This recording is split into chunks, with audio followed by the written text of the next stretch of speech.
Yes.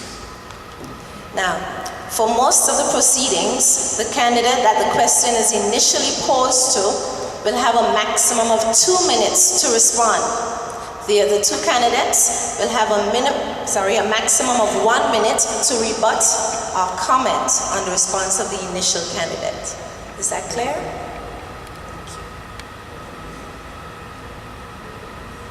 Mr. Hodge, to you first.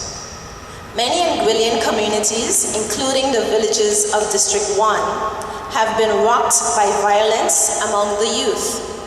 With the acknowledgement that economy will likely take priority for the next government, where should gang violence be on the next government's list of priorities? You have 2 minutes. I don't agree that the economy must take priority. The economy has to be at the top, but the social conditions can be co-equal with the economy. One of the primary reasons why we have gang violence is because the social facilities where children, our youth, can develop in the company under the supervision of their parents do not exist. If you drive through other countries, St. Kitts, Antigua, you see lots of playing fields and kids playing on them and their parents around.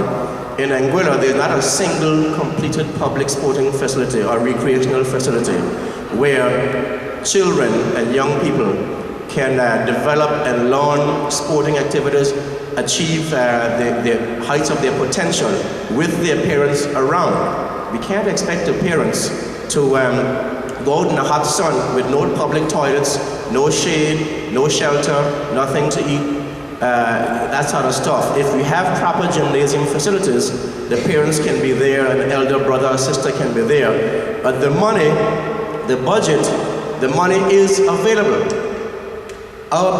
Even of the government's reduced budget of $150 million, 5% of that is only $7.5 million. And $7.5 million can go a long way in each district to provide facilities which will help to keep the youth gainfully occupied and out of gangs and off the streets.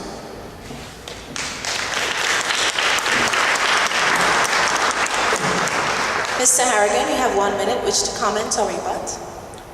I would like to reinforce practically everything that candidate Kennedy Hodge said. But I believe that it is important, in order to address the social ills in our community, not to lay the burden or the blame on any particular source. It is important that we understand it is a collaborative effort of teachers, educators, of the judiciary system, of our parents, as well as community, to come together, recognizing that in that coalition itself, that things can be done to address the problems.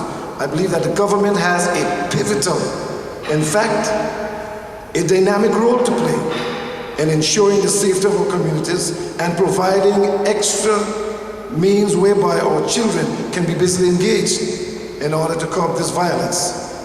Thank you.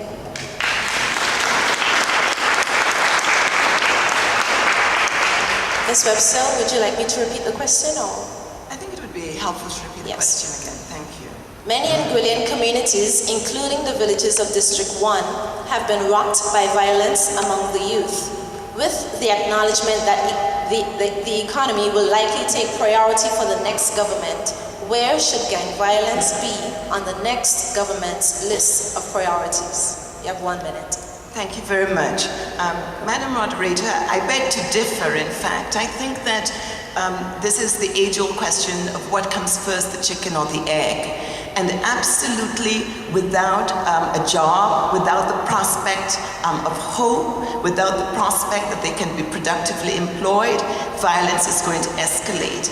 And I think what we need to do in conjunction with providing social facilities for the youth is actually engage with them to understand the pressures that they're under and to agree with them ways that we can support them. And we further need to provide them with outlets, not just sports facilities, although sports facilities, I believe, have an important role to play. We also have to talk to them.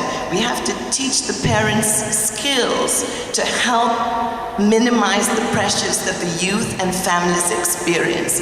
And I think that hand in hand with focusing on the economy, we can find a very important role for the youth, and we can make a difference in District 1.